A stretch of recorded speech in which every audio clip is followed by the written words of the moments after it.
Yes friends, intermediate examination 2021 का Bihar board ने model set जारी किया है, जिसमें फिजिक्स का मॉडल सेट का मैं जितने भी ऑब्जेक्टिव क्वेश्चन है उसके सॉल्यूशन और आंसर बताने वाला हूं इस वीडियो में। हाँ, मैं थोड़ा लेट हो गया हूं, मैं काफ़ी बिजी था अपने ऑफलाइन क्लासेज में, पर मैंने देखा जो यूट्यूब पे जितने भी वीडियोज वगैरह डाले हुए हैं उसमें काफ़ी मिस्टेक्स हैं। यहाँ तक कि ऑफलाइन कोचिंग में भी जितने भी आंसर बहुत सारे टीचरों ने दिया, बहुत सारे उसमें गलतियाँ कर रखा है। मजबूर में आकर मुझे ही वीडियो बनाना पड़ा, जो मैं नहीं चाह रहा था कि बनाना पड़े मुझे, पर मैं बना रहा हूँ। एक बार आप इसको ज़रूर पूरा का पूरा देखिएगा। मैं जानता हूँ कि आप लोगों ने पहले ही वीडियो देख रखा होगा किसी न किसी का आंसर, लेकिन उसमें काफ़ी मिस्टेक्स हैं, तो एक बार चेक कर लीजिए। मैं काफ़ी डिटेल में डिस्कशन करूँगा, इससे रिलेटेड क्वेश्चन क्या क्या आ सकते हैं आपके एग्जाम में वो भी मैं डिस्कस करूँगा, और डिटेल में आप लोगों को इसके बारे में इन्फॉर्मेशन भी मिलेगी। तो आप भी देखिए और अपने दोस्तों के साथ भी इसको शेयर कर दीजिए, ठीक है, क्योंकि उन्होंने भी पता नहीं कहाँ से क्या उन्होंने नोट करके रखा है और क्या क्या मिस्टेक्स कर रखे होंगे। तो देखिए, मैं यहाँ पे सब कुछ सारा डिस्कस करता हूँ। पहला क्वेश्चन है आपका इसमें क्वेश्चन है आपका कि आवेशित समतल चालक यानी कि प्लेन कंडक्टर के पास में जो चार प्लेन कंडक्टर उसके पास इलेक्ट्रिक फील्ड विद्युत क्षेत्र का क्या फॉर्मूला होगा, ठीक है। इसमें लोग कंफ्यूज हैं कि ये आंसर होगा ये आंसर होगा। क्लियर मैं कर देता हूं कहां कंफ्यूजन आपका हो रहा है कि अगर इलेक्ट्रिक चार्ज की बात करें, electric field due to sheet of charge की बात करें, सीट ऑफ चार्ज की बात, तो ये आता है सिग्मा बाई 2 एप्सिलॉन नॉट, ठीक है। अगर हम बात करें electric field due to charge conductor की बात करें, अगर हम लोग चार्ज कंडक्टर की, तो वो आता है सिग्मा बाई एप्सिलॉन नॉट। अब लोग कंफ्यूज हैं कि आंसर कौन सा होगा, क्योंकि उनके बुक में तो आंसर उन्होंने यही दे रखा है। ऑब्वियस बात होना भी चाहिए, पर यहाँ पे अगर थोड़ा सा अगर देखें तो ये चार प्लेन कंडक्टर, अगर प्लेन कंडक्टर में क्या होता है, अगर प्लेट कंडक्टर ले लेते हैं, कोई भी अगर हम कंडक्टर ले लेते हैं, ठीक है, तो आप जानते हैं कंडक्टर के अंदर कोई फील्ड नहीं होता है। कोई भी अगर ऐसा भी कंडक्टर है तो इसके अंदर कोई फील्ड नहीं होगा। गॉसियन सरफेस लोगे तो एक ही सरफेस काउंट होगा, इसका दो सरफेस नहीं काउंट होगा। जबकि पूरा का पूरा अगर प्लेन प्लेट लेते हो तो दोनों सरफेस का काउंट होता है, ये भी सरफेस काउंट होता है, ये भी सरफेस काउंट होता है, अगर डेरिवेशन आपने किया होगा तो, ठीक है। तो यहाँ पे मिस्टेक्स होते हैं, ठीक है, लेकिन आपको चूंकि यही पढ़ना है तो इसी के बारे में बात किया गया होगा। तो उम्मीद मैं करता हूं कि इसका आंसर बोर्ड ने यही दिया होगा, यही सोच कर दिया होगा, ठीक है। तो इसका आंसर यही होगा, ठीक है। आपके लेवल पे काफी मैं डिटेल में भी बता देता हूं आपको। यह है आपका कि क्या रिलेशन है भैया विद्युत विभव और विद्युत क्षेत्र में। तो मैंने बता रखा अपने क्लास में कि Ex जिस डायरेक्शन में इलेक्ट्रिक फील्ड क्या होता है, वेक्टर क्वांटिटी है। तो जिस भी डायरेक्शन में निकालना चाह रहे हैं तो पोटेंशियल का उसी डायरेक्शन से आप डिफरेंशिएट कीजिए, ठीक है। तो यहां से उसने R से डिफरेंशिएट किया है, तो ऑप्शन नंबर ए जो होगा इसका सही आंसर है, equal to minus dV/dr। Next में चलते हैं हम लोग। ये क्वेश्चन है आपका कि 9 किलोमीटर त्रिज्या वाले गोलीय चालक का विद्युत धारिता कितना होगा, ठीक है। तो भाई गोलीय चालक जो है स्फेरिकल कंडक्टर है, जो कैपेसिटर ऑफ स्फेरिकल कंडक्टर है, ये आपको पढ़ना ही नहीं है, आपके बुक में ये है नहीं एनसीईआरटी में, फिर भी क्वेश्चन आ गया तो मैं फॉर्मूला आपको बता देता हूं कि इसका जो सी का फॉर्मूला होता है वो होता है 4 pi epsilon naught into R. चूंकि सिलेबस में नहीं है इसलिए मैंने अपने क्लास में भी इसको नहीं पढ़ा है, ठीक है। तो इससे आप कैलकुलेट कर सकते हैं, यहां से आप वैल्यू रख के कैलकुलेट कर सकते हैं। तो 4 पाई एप्सिलॉन नॉट, आप जानते हैं कि 1/4 पाई एप्सिलॉन नॉट का आपने वैल्यू रट रखा होगा, 9 × 10⁻9 होता है। तो यहाँ पे 4 पाई एप्सिलॉन नॉट का वैल्यू निकालना, तो ये 1/4 पाई एप्सिलॉन नॉट, या सॉरी 4 पाई एप्सिलॉन नॉट तो है ही, तो यहाँ पे 9 × 10⁻9 होगा, और r का वैल्यू आप दे दीजिए 9 किलोमीटर है, तो किलोमीटर को आप मीटर में जरूर बदलिएगा। तो ये आपका कैपेसिटेंस निकल के आएगा, सॉरी, ठीक है, ये निकल के आएगा, 9 से 9 कट गया, ये देख रहा हो कि माइक्रो में चल जाएगा, ये कट जाएगा ये आपका, तो 10⁻⁻6 आ जाएगा, ठीक है। तो ये 1 माइक्रो फैराड आ रहा है, ठीक है, 1 माइक्रो फैराड, जो कि ऑप्शन ए है, तीसरा का ऑप्शन ए होगा। तो मैं काफी सारा सोल्व करके आपको दिखा रहा हूं, ऐसे नहीं कि मैं कुछ भी आंसर बताया जा रहा हूं, ठीक है। नेक्स्ट क्वेश्चन, ये तो आपके सीधे सीधे आपके बुक में ही होगा, कैपेसिटेंस ऑफ पैराप्लेट कैपेसिटर। पैराप्लेट कैपेसिटर का डेरिवेशन आपको करना है, ये एग्जाम में भी आता है, आया भी है शायद में भी, ये आया भी आपको सब्जेक्टिव में। तो ये होता है एप्सिलॉन नॉट इनटू A/D, ठीक है। यहाँ एप्सिलॉन नॉट के साथ अगर एप्सिलॉन भी है, कोई अगर मीडियम इंसर्टेड है इसके बीच, ठीक है, इसके बीच कोई डाइलेक्ट्रिक इंसर्टेड है तो उसके कारण एप्सिलॉन भी आ जाता है, ठीक है। तो इसमें थोड़ा सा चालाकी बढ़ता है, और ये किया तो इसका ऑप्शन कौन होगा भाई, ए ऑप्शन सही ऑप्शन होगा इसका, ठीक है। 5 क्वेश्चन तो बहुत ही आसान है। कह रहा है गैल्वेनोमीटर का रेसिस्टेंस अगर G है और वोल्टमीटर का रेसिस्टेंस V है, तो जानते हो कि वोल्टमीटर जो बनता है वो गैल्वेनोमीटर से ही बनता है। ठीक है, वोल्टमीटर एमीटर दोनों बनता है। तो गैल्वेनोमीटर का रेसिस्टेंस अगर बहुत ज़्यादा हम बढ़ा देते हैं तो वोल्टमीटर बनता है। आप जानते हो कि वोल्टमीटर का रेसिस्टेंस जो आइडियल वोल्टमीटर होता है उसका रेसिस्टेंस इनफाइनाइट होता है। ठीक है, जो गैल्वेनोमीटर में है उसी में हम जो गैल्वेनोमीटर है उसी में हम एक हाई रेसिस्टेंस लगा देते हैं तो वो वोल्टमीटर के जैसा काम करता है। ये पूरा जो डिवाइस है वो वोल्टमीटर है, तो वोल्टमीटर की जो रेसिस्टेंस होगा वो काफ़ी ज़्यादा होगा। तो इसका आंसर क्या होगा? ए होगा। ठीक है, ये आप जानते हैं कि भाई क्यों करते हैं हम लोग गैल्वेनोमीटर का, ये वोल्टमीटर का रेसिस्टेंस क्यों ज़्यादा रखते हैं? क्योंकि उससे हम कोई भी करंट फ्लो होना नहीं चाहते हैं। हम चाहते हैं कि हमारा जो सर्किट है सारा करंट उसी से फ्लो। अगर इससे कोई वोल्टमीटर तुमने लगा रखा है तो इससे कोई भी करंट ना जाए, तो ये तभी नहीं जाएगा जब इसका रेसिस्टेंस बहुत ही हाई होगा। तो इनफाइनाइटली हाई हम मानते हैं। ठीक है, अब आइडियली तो हम इनफाइनाइट मानते हैं और प्रैक्टिकली तो इनफाइनाइट हो नहीं सकता, पर फिर भी बहुत ही हाई हम रखेंगे। ठीक है, उसके बाद कह रहा है व्हीटस्टोन ब्रिज जो है उसका प्रैक्टिकल इस्तेमाल कहाँ पे होता है? तो वो मीटर ब्रिज में होता है। ठीक है, मीटर ब्रिज में इसका प्रैक्टिकल इस्तेमाल होता है। मीटर ब्रिज का पहला ही लाइन ही होगा कि ये जो होता है वो व्हीटस्टोन प्रिंसिपल पे, व्हीटस्टोन ब्रिज के प्रिंसिपल पे ही काम करता है। ये पहला ही लाइन स्टेटमेंट होगा अगर आपने पढ़ा होगा तो। नेक्स्ट में चलते हैं, ढेर सारे क्वेश्चन थोड़ा सा जल्दी जल्दी करते हैं। नेक्स्ट है आपका कि तार का विशिष्ट प्रतिरोध, स्पेसिफिक रेजिस्टेंस ऑफ वायर जो होता है वो किन पे डिपेंड नहीं करता है? तो भैया स्पेसिफिक रेजिस्टेंस वो किन पे डिपेंड करता है? 3 सब चीज़ों पर डिपेंड नहीं करता है। इन सब पे रेजिस्टेंस डिपेंड करता है। ठीक है, रेजिस्टेंस डिपेंड करता है लेंथ पे, पर स्पेसिफिक रेजिस्टेंस जो होती है जिसको आप रेसिस्टिविटी कहते हो वो डिपेंड नहीं करेगा। वो किस पे डिपेंड करेगा? सिर्फ नेचर ऑफ मटेरियल पे। रेसिस्टिविटी जो होता है वो सिर्फ डिपेंड करता है नेचर ऑफ मटेरियल पे, और सब चीज़ों पे डिपेंड नहीं करता है। नेक्स्ट चलते हैं। नेक्स्ट है किरचॉफ का जो फर्स्ट लॉ है, जो बिंदु का नियम है जो किरचॉफ का, तो उसमें कौन सा जो है क्या जो है जो point rule Kirchhoff point rule है, ठीक है, उसमें क्या कंजर्व रहता है? तो जानते हो कि भैया उसमें वो जो है वो लॉ है वो स्पेशली चार्ज के लिए ही दिया गया है। तो चार्ज उसमें कंजर्व रहता है, कहता है जितना चार्ज आएगा उतना ही चार्ज जाएगा। ठीक है, अगर ढेर सारा चार्ज मिलके आ रहा है, I1 आ रहा है, I2 आ रहा है, यहाँ पे I3 है, तो I3 निश्चित रूप से I1 प्लस I2 के बराबर होना भी चाहिए। तो चार्ज जितना आएगा, भाई चार्ज क्या है? इलेक्ट्रॉन है ना, तो इलेक्ट्रॉन जितना आएगा उतना निकलना भी तो पड़ेगा। नहीं तो यहाँ पे इकट्ठा नहीं होने लगेगा क्या? या इकट्ठा होकर कहाँ जाएगा? बेचारा मर जाएगा। ठीक है, तो किरचॉफ लॉ कहता है कि ये चार्ज है कंजर्व्ड है, जो जितना आया है उतना जाएगा, पर सेकंड जितना आ रहा है उतना पर सेकंड जाएगा, यानी कि करंट जितना आ रहा है उतना जाएगा। यानी कि algebraic sum of current at an point of a circuit is equal to 0। यही किरचॉफ लॉ है। किसी बिंदु पर आने वाला जितना भी करंट है वो सब के सब क्या होगा? उसका सम, अलजेब्रिक सम 0 होगा। नेक्स्ट है आपका, ये देखो ये क्वेश्चन में भी कंफ्यूजन है, किसमें क्या होगा? कुछ ने आइसोलेटेड मान रखा है, कुछ ने यूनिफॉर्म मान रखा है, कुछ ने रेसिस्टेंस मान रखा है। ठीक है, तो मैं भी इसमें कंफ्यूज हूँ। ठीक है, मैं भी इसमें कंफ्यूज हूँ, इसका कोई आंसर मुझे भी नहीं मिल रहा है। मुझे जो आंसर लग रहा है कि जो मोशन ऑफ इलेक्ट्रॉन्स होता है, इलेक्ट्रॉन्स की जो गति होती है वो ड्रिफ्ट वेलोसिटी होता है उसका। ठीक है, आपने पढ़ा होगा ड्रिफ्ट वेलोसिटी। तो ड्रिफ्टिंग होती है उसकी, क्या होती है? ड्रिफ्टिंग होती है। ठीक है, और ड्रिफ्टिंग कहीं दिया ही नहीं है। तो भैया यूनिफॉर्म तो के बाद में देखेंगे, आइसोलेटेड तो हो नहीं सकता है। खुद ही सोचो, देखो एलिमिनेट करके इसमें ऑप्शन तक पहुंच सकते हैं। ऐसे आप लोग मुझे कमेंट में जवाब दीजिएगा अगर आपके पास इसका सही जवाब है तो। ठीक है, कि आइसोलेटेड जो मार रहे हैं आइसोलेटेड तो हो नहीं सकता कि अगर इलेक्ट्रॉन का स्पीड आइसोलेटेड रहेगा तो इलेक्ट्रॉन का स्पीड बढ़ते बढ़ते एक दिन बहुत ही बढ़ जाएगा, इनफाइनाइट हो जाएगा। खुद सोचो, क्या ऐसा होता है क्या? इलेक्ट्रॉन किसी कंडक्टर में इलेक्ट्रॉन चल रहा है तो इनफाइनाइट स्पीड से चलने लगेगा क्या कुछ देर के बाद? हो सकता है क्या? तो आइसोलेटेड तो होगा नहीं, डीएस्टेटेड भी नहीं होगा। डीएस्टेटेड करने का मतलब एक समय ऐसा आएगा भाई, डीएस्टेट करते करते जैसे तुम्हारा एक्सेलरेशन डीएस्टेशन आएगा तो तुम्हारा वेलोसिटी कमते कमते क्या 0 हो जाएगा? ऐसा भी पॉसिबल नहीं है। तो ये दोनों तो ऐसे ही कट गया। अब है यूनिफॉर्म।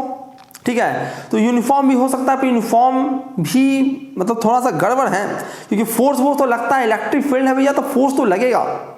ठीक है, फोर्स लगता है तो यूनिफॉर्म भी नहीं कर सकते। और एक और चीज तुम जान सकते हो कि यूनिफॉर्म जब वेलोसिटी की हम बातें करते हैं तो वेलोसिटी वेक्टर क्वांटिटी है, जानते हैं कि वहां पर रैंडम मोशन इलेक्ट्रॉन कर रहा होता है, कभी इधर कभी इधर कभी इधर।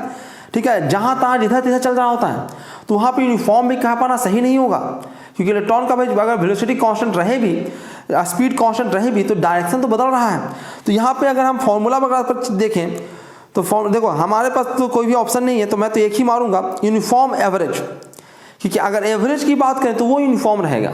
ठीक है। और यहाँ पे जो VD आप निकालते हो, ड्रिफ्ट वेलोसिटी इलेक्ट्रॉन का चाल निकालते हो VD से ना, तो ये एवरेज वेलोसिटी ही होता है, ठीक है। और इसका फॉर्मूला देखो NEA होता है। देखो यहाँ पे करंट क्या बढ़ता घटता रहता है, और जनरली अगर करंट की बात करो तो करंट कांस्टेंट ही रखोगे, क्रॉस सेक्शन एरिया कांस्टेंट रखोगे, इलेक्ट्रॉन पर चार्ज कांस्टेंट रहेगा। ये नंबर ऑफ इलेक्ट्रॉन्स भाई जो है यूनिट वॉल्यूम में नंबर ऑफ इलेक्ट्रॉन जो है वो भी कांस्टेंट रहेंगे, तो VD को भी क्या रहना चाहिए, कांस्टेंट ही रहना चाहिए, ठीक है। आप कहोगे सर ये वाला फॉर्मूला आप लगा रहे हो, ये वाला फॉर्मूला लगा के दिखाओ आपको मुझे। आप VD का फॉर्मूला ये वाला लगाओ, E/m इंटू टाउ, ठीक है। और कहोगे सर टाउ तो टाइम है, टाइम बढ़ेगा तो भैया VD तो बढ़ना चाहिए। ऐसा नहीं होगा दोस्त, ये टाउ टाइम नहीं है, ये रिलैक्सेशन टाइम है। और टाउ जो रिलैक्सेशन टाइम होता है वो mean free path between electrons या mean free path of electrons by drift velocity होता है। यानी मीन आ गया यहाँ पे, तो यही मीन को देख के मुझे लग रहा है, तो मैं ये भी कंफर्मेशन नहीं दे रहा हूँ, पर मुझे लग रहा है कि इसका ऑप्शन क्या होना चाहिए, यूनिफॉर्म एवरेज वेलोसिटी होना। यूनिफॉर्म एवरेज होता है इसका मोशन जो होता है, ठीक है। यूनिफॉर्म ऐसे नहीं हम बोल सकते कि यूनिफॉर्म होगा, ठीक है। एक्सेलरेटेड नहीं होगा, डीएक्सेलरेटेड नहीं होगा, मुझे तो नहीं लगता है कि होगा। फिर भी आपको लगता है तो मुझे एक्सप्लेनेशन के साथ आप कमेंट में लिख सकते हैं। तो मैं ऐसा टीचर नहीं जबरदस्ती कोई भी आंसर मार देता हूं मैं।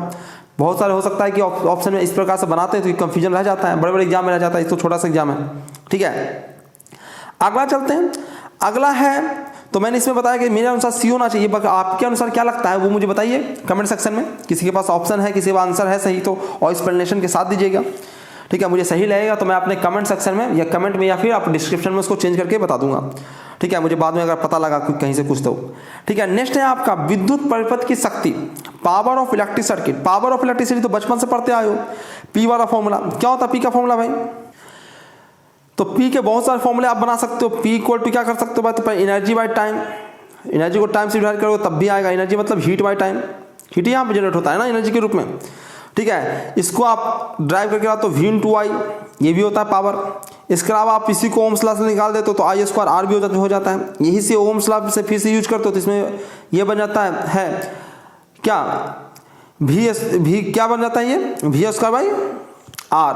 तो इसमें जो ऑप्शन होगा कौन सा ऑप्शन होगा, C ऑप्शन सही है, जो होगा V²/R, ठीक है। तो ये जो पावर है तो बचपन से पढ़ते आओ क्लास 10 से, तो ये पता ही आपको।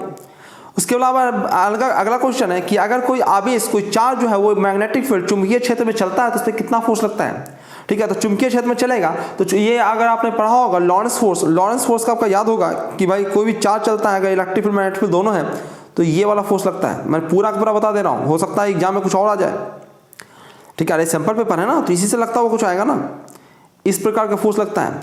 तो इलेक्ट्रिक फील्ड रहेगा तो ये वाला इतना फोर्स लगेगा, मैग्नेटिक फील्ड रहेगा तो इतना फोर्स लगेगा, इलेक्ट्रिक मैग्नेटिक फील्ड दोनों रहेगा तो लॉरेंस फोर्स लगेगा इतने के बराबर। ये मैंने पूरा एक स्टेप बाय स्टेप बता रखा है क्लासरूम में, ठीक है। तो यहाँ पे तो सिर्फ क्या कर रहा है, किसकी बात कर रहा है ये, तो यहाँ पे सिर्फ फोर्स की बात कर रहा है कि मैग्नेटिक फील्ड है उसके कारण फोर्स, तो मैग्नेटिक फील्ड के कारण सिर्फ फोर्स कौन लगेगा, ये वाला लगेगा। यानी कि ऑप्शन कौन सा होगा, ऑप्शन बी इसका सही ऑप्शन होगा। नेक्स्ट बढ़ते हैं, समय नहीं गवाएंगे। ये तो सिंपली पूछ रखा है आपका, ये यूनिट ही पूछ रखा है मैग्नेटिक फ्लक्स का। मैग्नेटिक फ्लक्स का मात्रक बताइए, तो क्या होता है मैग्नेटिक फ्लक्स का मात्रक, तो ये वेबर होता है।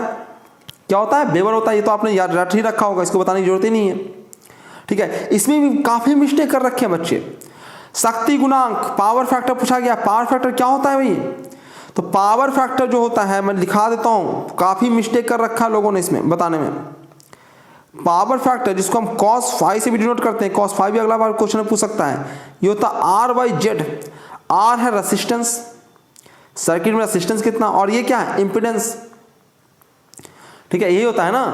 तो ये Z का जो होता है, Z का वैल्यू क्या होता है, Z का जो वैल्यू होता है, Z का वैल्यू कितना होता है, Z का वैल्यू आपको याद होगा अगर थोड़ा सा आपने पढ़ा होगा सही में, तो आपने कौन सा चैप्टर का है ये, AC करंट का, तो ये होगा R² होता है प्लस XL माइनस XC का होल स्क्वायर, या फिर आप इसी को इस प्रकार से लिख सकते हो। और देखो ये सब क्वेश्चन में आ सकता है, इस बार नहीं आया, इसमें नहीं पूछा, इसका मतलब क्या बोर्ड एग्जाम में आ जाएगा, ω/c का होल स्क्वायर इस प्रकार से होता है। आप कह रहा है कि भैया जो आपका सर्किट है उसमें सिर्फ रेसिस्टेंस है, तो आप कैपेसिटर नहीं तो ये खत्म, इंडक्टर नहीं है तो ये खत्म, तो सिर्फ ये क्या बचेगा, R बचेगा ना, Z के बराबर, कुछ है ही नहीं तो सिर्फ R ही बचेगा ना। और जब आप पावर फैक्टर निकालोगे P तो R/Z होता है, तो R/Z ही कितना आ गया, R ही आ गया, तो ये दोनों कट जाएगा ना, कितना आएगा 1 आएगा ना अंदर इसका, बात समझिए, 1 आएगा ना ये पावर फैक्टर, तो पता नहीं इसका कोई ऑप्शन ये मार रखा है, कोई ऑप्शन ये मार रखा है, सब हो जाएगा। अगर सिर्फ उसमें रेसिस्टेंस रहे और इंडक्टर रहे तो ये आंसर होगा। और उसमें भी देखो ओमेगा की जगह पे W लिख रखा है इसने, वो भी गड़बड़ है। ठीक है, तो प्रिंटिंग मिस्टेक है क्वेश्चन के कारण, तो ये सब प्रिंटिंग मिस्टेक आपको एग्जाम में रह सकता है, तो आपको थोड़ा सा अपना दिमाग भी लगाना है। ये देखिए, ये होगा कब, जब सिर्फ कैपेसिटर और रेसिस्टेंस रहे। ठीक है, यहाँ पे तो सिर्फ क्या है, रेसिस्टेंस है, तो कितना आंसर होगा, ए होगा। ठीक है, नेक्स्ट, ये तो बच्चा वाला क्वेश्चन है, इसे मैंने बता ही रखा कि ये क्वेश्चन आता ही रहता है, बार बार आएगा। ठीक है, कहा रखा है कि प्रत्यावर्ती धारा का मूल वर्ग माध्य वेग, यानी कि IRMS की बात कर रहा है वो। ठीक है, तो ये क्या होता है, I0 बाई √2, यानी कि peak current by √2, C option. Next, इसमें मिस्टेक कर रखे हैं। ठीक है, इसमें ध्यान रखिएगा, मैं फिर से बता देता हूं। इसमें कहा है कि मैग्नेटिक लेंथ और ज्योमेट्रिकल लेंथ में संबंध, चुंबकीय लंबाई और ज्यामितीय लंबाई में संबंध। तो जो ज्यामितीय लंबाई होता है वो पूरा मैग्नेट की लंबाई को हम ज्यामितीय लंबाई कहते हैं, जो कि है LG। ठीक है, और ये उसका ये जो है इसको कहते हैं चुंबकीय लंबाई, जिसको कहते हैं LM। ठीक है, तो दिख रहा है कि LM जो है वो छोटा है, LG जो होता है वो बड़ा होता है, और ये सदैव याद रखिए। तो आप ऐसे भी देख सकते हो। ठीक है, कौन सा ऑप्शन होगा, ये वाला ऑप्शन होगा। ठीक है, याद रखिएगा, LG जो होता है वो 6/5 LM के बराबर होता है, या फिर उल्टा भी लिखा जा सकता है कि LM जो होता है वो 5/6 LG के बराबर होता है। ठीक है, तो अब हो सकता है अगला बार ये पूछ दें घुमा के। ठीक है, तो एक ही चीज है, दोनों दिख ही रहा होगा आप लोगों को। नेक्स्ट चलते हैं, समय बचाते हैं। ये भी एकदम बच्चा वाला क्वेश्चन है, अगर समझोगे, देखो याद करोगे तो बड़ा तकलीफ देगा।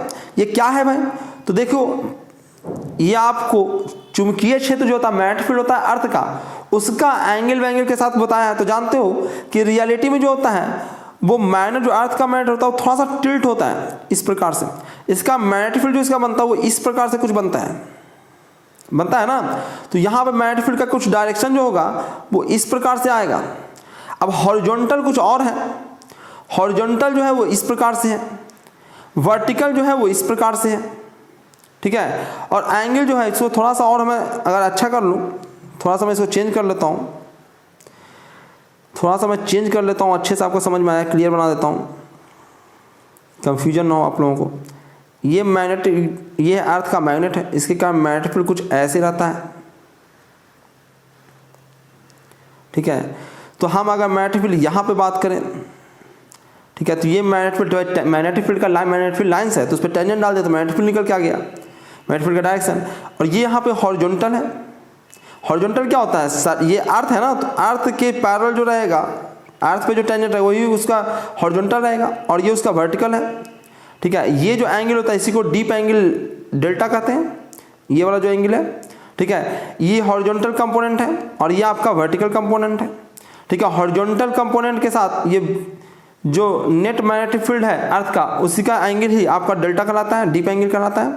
तो ऐसे ही इसका कंपोनेंट ही है ना यार, ये दोनों कंपोनेंट ही है ना। तो BH जो होगा वो क्या होगा, B cos लेमडा ही होगा, सॉरी B cos डेल्टा ही होगा ना, B cos डेल्टा होगा। और अगर B निकालना है आपको कि B बता दीजिए, हमको BH पता है, तो BH पता है तो भैया आप cos लेमडा से डिवाइड कर दो ना, तो cos डेल्टा से आप डिवाइड कर दीजिए, आपका निकल के आ जाएगा। ठीक है, B निकल के आ जाएगा, तो सिंपल सा कुछ था ये। ठीक है, बस कंपोनेंट तो रखा है वेक्टर वाला, याद करने की जरूरत नहीं है इसमें कि रट्टे मार रहे हैं आप, रट्टे मारे अच्छी बात है, कोई दिक्कत नहीं है, उसी से भी नंबर उतने आएगा, ऐसा नहीं कि कम नंबर आ जाएगा रट्टा मारे हुए तो, लेकिन याद रहेगा तब ना, याद रहेगा तो बहुत अच्छी बात। यही क्वेश्चन आ गया तो बहुत अच्छा बात, कुछ दूसरा पूछ दे और कंफ्यूजन क्रिएट कर दे, तो कब जिसको नहीं याद हो रहा था वो भाई इस तरह से कर सकता, बाकी लोग तो याद किए हुए है ही। ठीक है, उसके बाद कह रखा है कि चुंबकीय तीव्रता, इंटेंसिटी ऑफ मैग्नेटाइजेशन का फॉर्म यूनिट क्या होगा, तो ये होता है एम्पियर पर मीटर, ये वाला C ampere metre inverse, ampere per metre.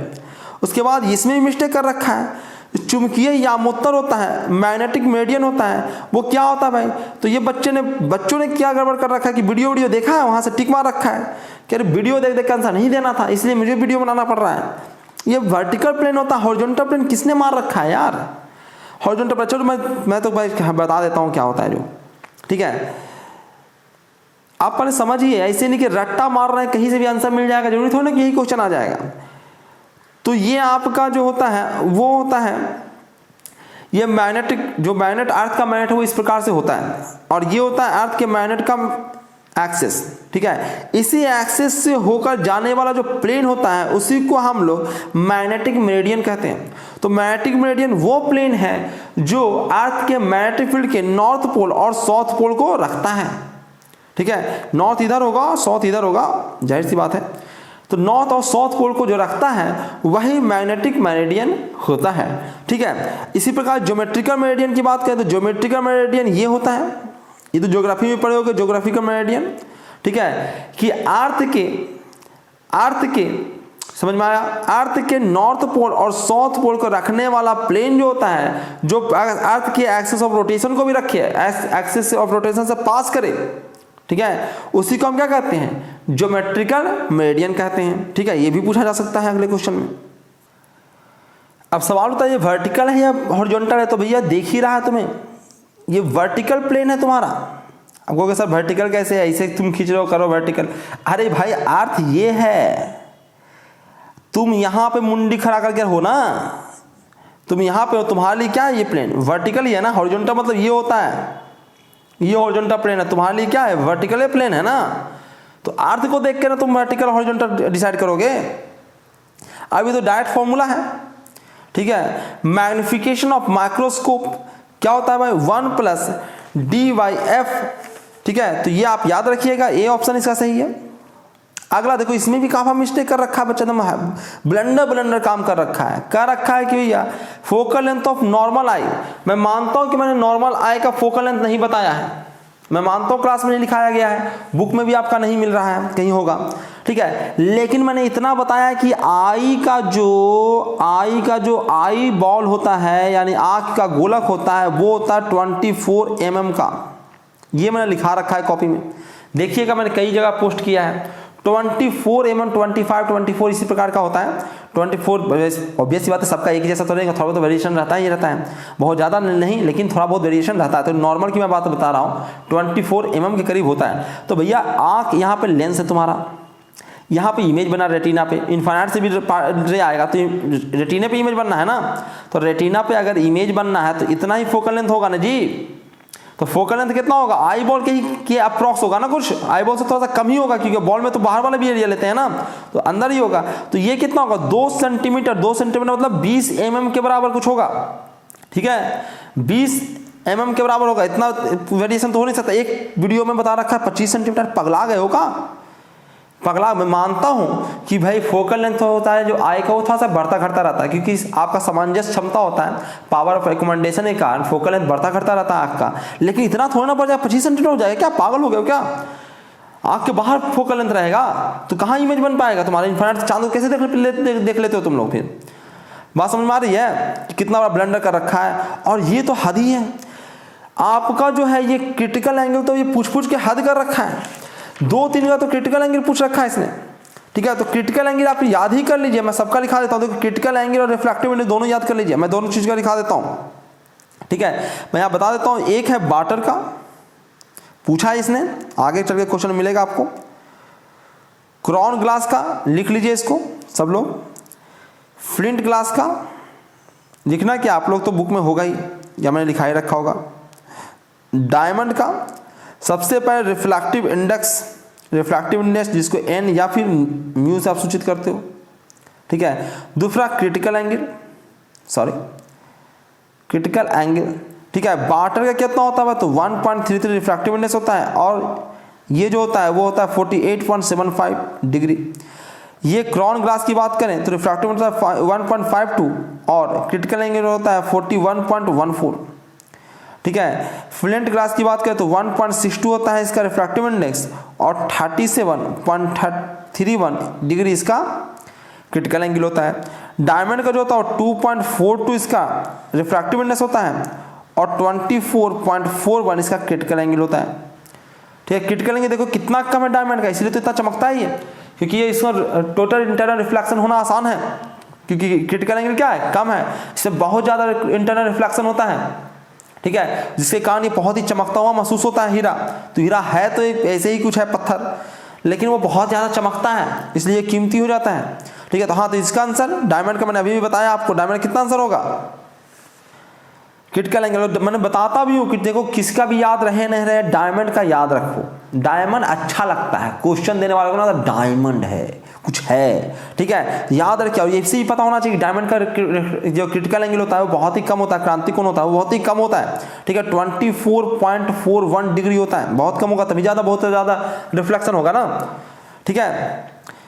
आगे देखते हैं, क्या रखा देखो इसमें भी। आप कहोगे सर ये भी आपने नहीं बताया कि equivalent lens of two convex lens is contact, तो भैया अपना भी दिमाग कभी लगाओगे कि नहीं लगाओगे। दो लेंस है वो कांटेक्ट में रखा हुआ है, दोनों के दोनों कॉन्वेक्स है, ठीक है, तो रिजल्टेंट जो इसको होगा, जो रिजल्टेंट आएगा इसका, जो रिजल्टेंट इफेक्ट दिखाएगा वो क्या रहेगा। तो भैया तो ये कन्वर्जिंग लेंस है तो ये भी थोड़ा सा कन्वर्ज करेगा, ये भी कन्वर्जिंग है थोड़ा सा, ये भी कन्वर्ज करेगा, तो रिजल्टेंट क्या रहा, कन्वर्ज ही हो रहा है ना, तो कन्वर्जिंग लेंस आएगा ना। अब कहोगे हमको पल्ले नहीं पड़ा, कोई बात नहीं, मैथमेटिकली समझाता हूँ, ठीक है। फॉर्मूला कॉम्बिनेशन वाला यही होता है, अरे होता है, किसी लोगों को ये भी फॉर्मूला पता नहीं होगा, अरे तो ये वाला फॉर्मूला तो पता होगा, पावर वाला, कि पावर कॉम्बिनेशन ऑफ लेंस में जुड़ जाता है, तो पावर वाला में ऐसे कन्वर्ट करोगे तो ये नहीं आ जाएगा क्या, ठीक है। अब बताओ दोनों के दोनों कैसा है, कॉन्वेक्स है, तो ये भी कॉन्वेक्स, तो ये भी फोकल लेंथ कॉन्वेक्स लेंस क्या होता है, प्लस में होता है, ये भी प्लस में आएगा क्योंकि ये भी कॉन्वेक्स है, तो इन दोनों को जोड़ेंगे तो ये भी तो प्लस में ना आएगा जी। और प्लस में अगर फोकल लेंथ आ गया इसका मतलब कैसा लेंस, कॉन्वेक्स लेंस। बात समझ में आया कि इसका चूंकि ये भी कॉन्वेक्स है तो इसका फोकल लेंथ भी प्लस में होगा, ये भी फोकल लेंथ प्लस में होगा क्योंकि ये भी कॉन्वेक्स है, तो रिजल्टेंट जो आ रहा है वो भी प्लस में आ रहा है, यानी कि रिजल्टेंट जो आएगा आपका इक्विवेलेंट लेंस आएगा वो भी कॉन्वेक्स लेंस ही आएगा। ये भी बहुत इंपॉर्टेंट क्वेश्चन, प्रकाशीय तंतु ऑप्टिकल फाइबर में जो होता है वो क्या होता है, मूलभूत सिद्धांत उसका क्या है, पूर्ण आंतरिक प्रवर्तन, total internal reflection, option D, ठीक है। नेक्स्ट है आपका समान आंख की स्पर्श दृष्टि की न्यूनतम दूरी क्या है, ये है 25 सेंटीमीटर, ठीक है, 25 सेंटीमीटर से नजदीक की चीजें आप नहीं देख सकते हो, ठीक है। The least distance of clear vision कितना है, 25 सेंटीमीटर है।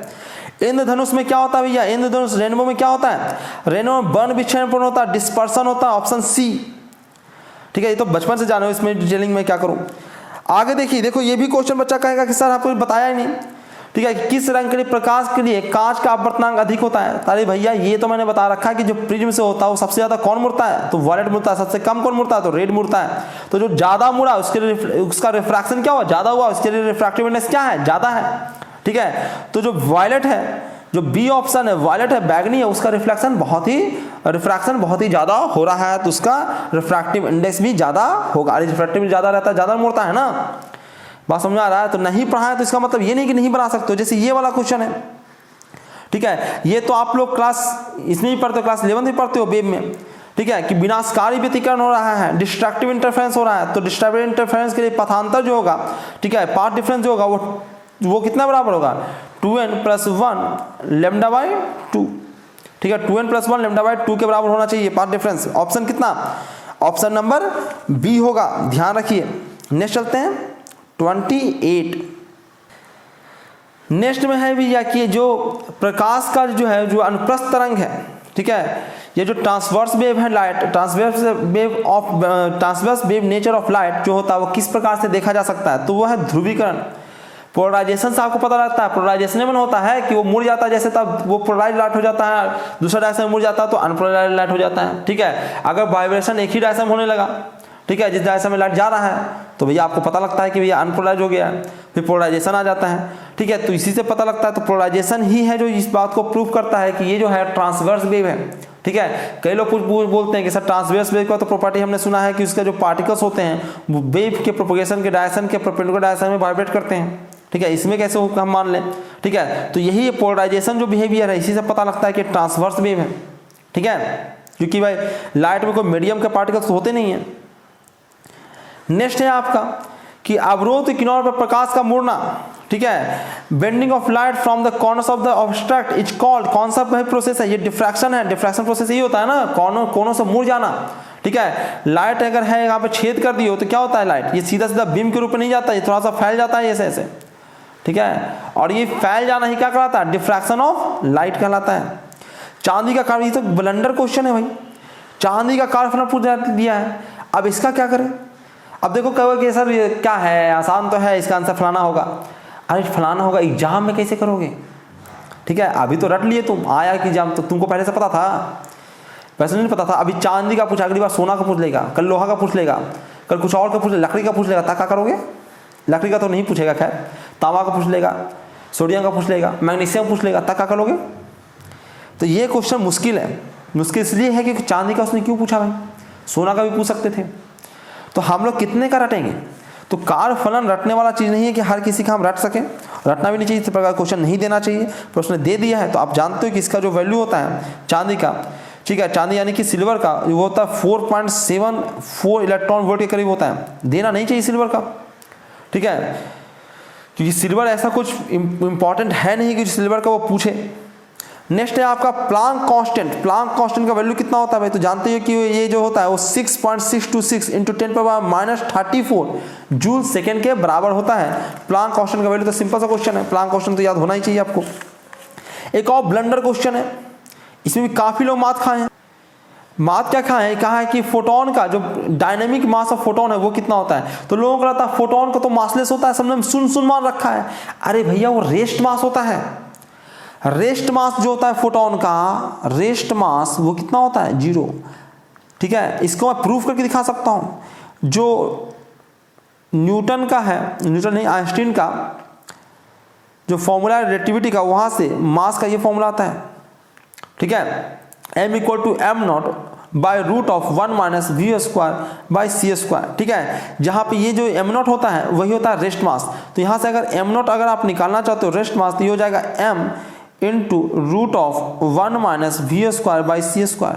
और जो फोटोन होता है उसका वेलोसिटी जो होता है वो v = c हो जाता है। तो v = c जैसे ही डालोगे, v के जगह पे c जैसे डालो तो जब कट जाएगा 0 आ जाएगा। तो m0 कितना आ जाएगा? 0 आ जाएगा ना। तो जो रेस्ट मास होता है फोटोन को वो 0 होता है। तो रेस्ट मास थोड़ा ना पूछा उसने, नाम साफ साफ दे रखा है उसने, मास नहीं पूछा है। मास पूछ लेता तब भी रेस्ट मास लगा लेते हैं, पर उसने नाम लिख के दिया है डायनेमिक मास निकालिए। तो डायनेमिक मास कैसे निकलेगा? तो डायनेमिक मास आप निकाल भी सकते हो, रटा हुआ भी होगा आपको। E = mc² जो इक्वेशन उससे निकाल सकते हो, E = mc² भी होता है। और प्लांक के अनुसार, ये तो आइंस्टीन के अनुसार है, प्लांक के अनुसार E = hν भी होता है। यहां से अगर मास निकालना चाहोगे तो आ जाएगा hν/c², ठीक है। अब ऐसा कोई ऑप्शन नहीं दिया है तो c को आप जानते हो कि जो लैम्डा = होता है वो c/ν होता है। तो c/ν के जगह पर लैम्डा डाल दो तो एक ν नीचे है, एक जो न्यू ऊपर है और सी नीचे है, तो इन दोनों को हटा के हम लोग क्या डाल सकते हैं? लैम्डा डाल सकते हैं, ठीक है। तो m = जो फॉर्मूला बन के आया वो h/c लैम्डा बन के आया है। तो ये आपका जो है वो मास है फोटोन का। फोटोन जब चल रहा होता है तो मास होता है उसके पास, ठीक है। हाँ, रेस्ट मास उसका 0 होता है, पर वो जब मोशन में हो, जानते हैं कि मोशन के साथ मास बढ़ता है, मास अपने आप आता है। बोसॉन थ्योरी, क्या है, बोसॉन थ्योरी का जो फिनोमेना है वो इसी से आया। वो सब आपको पढ़ना नहीं है, पर फिर भी उससे आता है, यह मैंने बता दिया आप लोगों को। ये तो आप लोग जानते ही होगी, ठीक है, कि जो स्पेक्ट्रम है, हाइड्रोजन स्पेक्ट्रम है, उसमें कौन सा है जो अल्ट्रावायलेट रे, परावैंगनिक किरण के परिसर में आता है। तो पूरा का पूरा बता ही देता हूँ एक ही जगह पे। लैमार बामर, जो लैमार होता है, बामर होता है, पास्चर होता है, ब्रैकेट होता है, फुन होता है, इस प्रकार 4-5 प्रकार के होते हैं। तो लैमार जो होता है उसकी एनर्जी सबसे ज़्यादा होता है, तो ये जो सबसे ज़्यादा एनर्जी होगा वो अल्ट्रावायलेट होगा। बालमार जो होता है, लैमार बालमार क्या होता है भाई? तो ये आपका विजुअल रे होता है। दोनों पूछा है, ये ध्यान रखिए, आगे क्वेश्चन पूछा हुआ है। पास्चर जो होता है वो अल्ट्रावायलेट होता है, सॉरी अल्ट्रावायलेट नहीं, अल्ट्रावायलेट तो हो ही गया, इंफ्रारेड होता है, ठीक है, इंफ्रारेड होता है। तो भैया हो सकता है कि ये दोनों पूछ लिया, इसी पेपर में पूछा हुआ है, तो हो सकता है अगले बार ये पूछ ले, पास्चर पूछे। लैमार बामर पास्चर, भाई लैमार सबसे ज़्यादा एनर्जी होता है ना इसका, तो अल्ट्रावायलेट का एनर्जी सबसे ज़्यादा होता है, उसके बाद विजुअल रे का होता है, उसके बाद इंफ्रारेड का होता है। तो इस प्रकार से आप याद रख सकते हो। अब इसमें भी गड़बड़ कर रखा है लोगों ने, ठीक है, ये भी क्वेश्चन मैं आप ही से पूछता हूँ, ठीक है। कह रखा है कि रेडियो एक्टिविटी में से क्या नहीं है भाई, ठीक है। तो which of the following is not applicable for radio activity. तो क्या ये न्यूक्लियर रिएक्शन है, न्यूक्लियर फिनोमेना है, नाभिकीय घटना है? तो बिल्कुल है। नाभिक के अंदर होता है, न्यूक्लियस के अंदर होता है, तो बिल्कुल है, ये सही बात है। प्राकृतिक घटना नेचुरल है क्या? ये नेचुरल फिनोमेना है। रेडियो एक्टिविटी नेचुरल नहीं घटता है क्या? अपने आप रेडियो एक्टिविटी होता है, बिल्कुल है ये नेचुरल फिनोमेना, तो ये भी सही है। स्पॉन्टेनियस है क्या? स्वतः स्फुरित होता है क्या? बिल्कुल होता है। अपने आप बहुत ज़्यादा रेडियो एक्टिविटी, भाई जो बड़े बड़े जो न्यूक्लियस हैं वो अपने आप से विघटित होते रहते हैं, ठीक है। तो ये स्पॉन्टेनियस भी है। तो नहीं कौन है? नहीं कौन है? तो ये परमाणविक घटना नहीं है, एटॉमिक फिनोमेना नहीं है, एटम के से रिलेटेड नहीं है। ऐसे कहने को तो ये भी हो जाएगा क्योंकि न्यूक्लियस भी एटम के अंदर होता है, लेकिन इसको एटॉमिक फिनोमेना नहीं कहते हैं हम लोग, ठीक है, इसको न्यूक्लियर फिनोमेना कहते हैं हम लोग, ठीक है, ये न्यूक्लियर फिनोमेना है, एटॉमिक फिनोमेना में हम इसको नहीं कंसीडर करते हैं, नाम नहीं लेते हैं। ठीक है, कहीं पे नाम नहीं सुने होंगे कि भाई जो ये है जो एटॉमिक फिनोमेना है, कहीं ना नहीं नाम सुने होगा। फिर भी आपको लगता है कि कहीं डॉट है, मतलब ये नेचुरल फिनोमेना होना चाहिए, तो मुझे कमेंट में बताइए कैसे किसी को डॉट लगता है तो, क्योंकि मैंने तो अपना आंसर दे दिया। ये भी क्वेश्चन एक ब्लंडर सा क्वेश्चन है। देखिए क्या है कि तेज चलने वाला इलेक्ट्रॉन होता है, फास्ट मूविंग इलेक्ट्रॉन इसमें से कौन है? ठीक है, तो इलेक्ट्रॉन पे नेगेटिव चार्ज होता है। ठीक है, पहले एक्स रे, ये रे है, रेडिएशन है, इलेक्ट्रॉन की तो बातें नहीं आएगी इसमें, रेडिएशन है ये, गामा रे, ये रे है, रेडिएशन है। और ये तो रे गलती लिख रखा है, ये तो पार्टिकल है, और ये हीलियम का न्यूक्लियस होता है, हीलियम का न्यूक्लियस होता है। दोनों इलेक्ट्रॉन को जब निकाल लेते हैं तब जो बचता है हीलियम का, उसी को हम अल्फा कहते हैं, अल्फा पार्टिकल कहते हैं। ठीक है, तो पार्टिकल होता है, रे तो लिखना ही नहीं चाहिए, इसमें मिस्टेक है उसका। ठीक है, उतना नॉलेज नहीं होगा उसको, नहीं तो उसको लिखना ही नहीं चाहिए यहाँ पे रे। तो कहना चाहिए भाई ये तो रेडिएशन है, ये भी रेडिएशन है, और ये तो भाई ये हीलियम है ना, 2+ है ना, न्यूक्लियस है उसका, इलेक्ट्रॉन तो सब हटा ही नहीं हो, तो ये तो पॉजिटिव हो गया ना, तो निगेटिव तो सिर्फ बीटा ही बचा ना। बीटा में पढ़े होगा बीटा प्लस और बीटा माइनस, और जानते हो बीटा माइनस ज़्यादा देखने को मिलता है, बीटा प्लस आपको कम देखने को मिलता है, क्योंकि बीटा माइनस में जो होता है वो न्यूट्रॉन जो होता है वो प्रोटॉन और इलेक्ट्रॉन में बन जाता है। एक न्यूट्रॉन गायब होता है और प्रोटॉन में कन्वर्ट हो जाता है, और इलेक्ट्रॉन आपको निकलता है इसमें। ठीक है, और ये निकलता है। ठीक है, एंड तो इलेक्ट्रॉन्स का जो मूविंग इलेक्ट्रॉन जो होता है वो बीटा जो होता है, बीटा रे होता है, वही उसी को हम लोग मान लेते हैं। ये बीटा रे भी नहीं, ये भी पार्टिकल क्योंकि इलेक्ट्रॉन है। ठीक है, इलेक्ट्रॉन मूविंग इलेक्ट्रॉन है, मैंने अभी रिएक्शन लिख के दिखाया भी आप लोगों को। ठीक है, तो ये इसका आंसर सही है, बी ऑप्शन सही है इसका। अल्फा का देखो फिर से आ गया, अभी भी मैंने बताया था, जे बताते वही आ जाता है। तो ये क्या है, हीलियम का न्यूक्लियस है, ये सी ऑप्शन सही है इसका। नेक्स्ट चलते हैं, ये क्वेश्चन तो मैंने कम्युनिकेशन सिस्टम पूरा पढ़ा रखा है मैं आपने आप लोगों को, अगर आप लोगों ने नहीं पढ़ा है तो डिस्क्रिप्शन में उसका लिंक दिखेगा आप लोगों को, उसको जाके जरूर देख लीजिएगा। ठीक है, पूरा कम्युनिकेशन सिस्टम मैंने उसका वीडियो ही बना रखा है, पढ़ा रखा है, तो इसमें मैंने बता ही रखा है कि डी होगा इसका। ठीक है, नहीं जानते तो वहाँ पे वीडियो आप जाकर देख सकते हैं, डिस्क्रिप्शन में आपको लिंक मिल जाएगा। डी इक्वल टू होता है √2HR। ठीक है, ये क्या है, हाइट ऑफ एंटीना, और ये है क्या है, R रेडियस ऑफ अर्थ। ठीक है, ऊपर लिख ही रखा है सब लोग, टावर की ऊंचाई। ठीक है, और ये रेडियस ऑफ अर्थ, तो कहाँ तक एंटीना का पास जाएगा भाई, कहाँ तक एंटीना का ट्रांसमिशन फैल सकता है, रेंज कितना होगा, तो ये होगा √2HR। ठीक है, ये क्वेश्चन हाइड्रोजन ऊर्जा, हाइड्रोजन का मूल अवस्था में ऊर्जा है, energy of hydrogen atom in the ground state क्या होता है, इसको मैंने रटवाया भी था, -13.6 इलेक्ट्रॉन वोल्ट। ठीक है, ये तो आपको याद रहता ही है, मैं जानता ही हूँ, केमिस्ट्री में पढ़े होगे आप लोग। नेक्स्ट है कि भाई नैज अर्धचालकों यानी कि when the impurity is doped into an intrinsic semiconductor, इसमें अगर हम नैज अर्धचालकों में और कुछ मंदित करें और डोपिंग करें, डाल दें कुछ, तो क्या होता है भाई, डोपिंग करते हैं क्यों है, इसलिए ना कि इसमें नंबर ऑफ इलेक्ट्रॉन्स बढ़े या होल्स बढ़े या फिर इलेक्ट्रॉन्स बढ़े, इसलिए डालते हैं। तो भाई इलेक्ट्रॉन्स होल्स क्यों बढ़ा रहे हैं, उसकी कंडक्टिविटी बढ़ाने के लिए ना, तो क्या होगा, ये बढ़ेगा, इंक्रीज होगा कंडक्टिविटी इसका, डालते हैं इसलिए हम लोग। नॉर गेट तो जानता है कि और में नॉर लगा हुआ है, तो और क्या होता है भाई, तो भाई इक्वल टू A + B होता है, और मतलब होता है या दोनों में से कुछ भी हो जाए, तो जोड़ा रहेगा तो दोनों में से कुछ भी हो जाएगा, मल्टीप्लाई रहेगा तो भाई दोनों में से कोई जीरो है तो सबको जीरो कर देगा वो। ठीक है, और नॉट मतलब इसका नॉट लगा दीजिए, तो कौन सा ऑप्शन है, सी ऑप्शन। नेक्स्ट आपका ये है कि अर्ध तरंग दृष्टिकारी।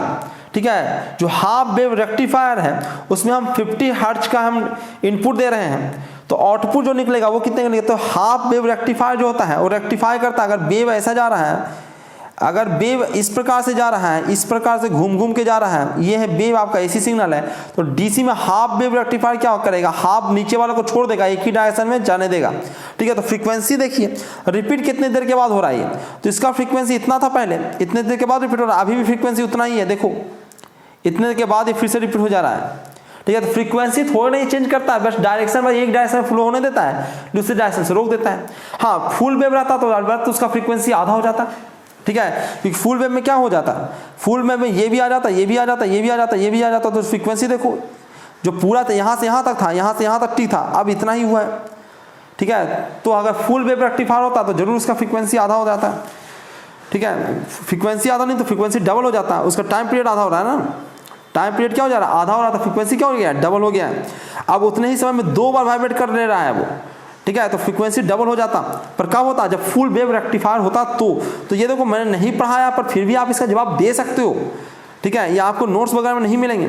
अब ये भी आपके सिलेबस में नहीं है, ठीक है, ये है नहीं, कहीं पे आपको मेंशन नहीं है किस प्रकार से हम कन्वर्ट करेंगे इसको, लेकिन फिर भी जान लीजिए कि 2-3 क्वेश्चन आया हुआ है। तो किस प्रकार से करते हैं, तो देखिए यहाँ पे जो भी लिखा हुआ है डेटा ना, तो इसमें क्या करते हैं कि ये जो डेटा रहता है इसको हम लोग 2 पे पावर 0, जो सेकेंड नंबर पर रहता है उसको 2 पावर 1, जो थर्ड नंबर पर रहता है उसको 2 पावर 2, जो फोर्थ नंबर पर होता है 2 पावर 3, और जो फिफ्थ नंबर पर होता है उसको 2 पावर 4 से मल्टीप्लाई करते जाते हैं और सबको जोड़ते जाते हैं, ठीक है। मैं दिखाता हूँ कैसे कर रहे हैं।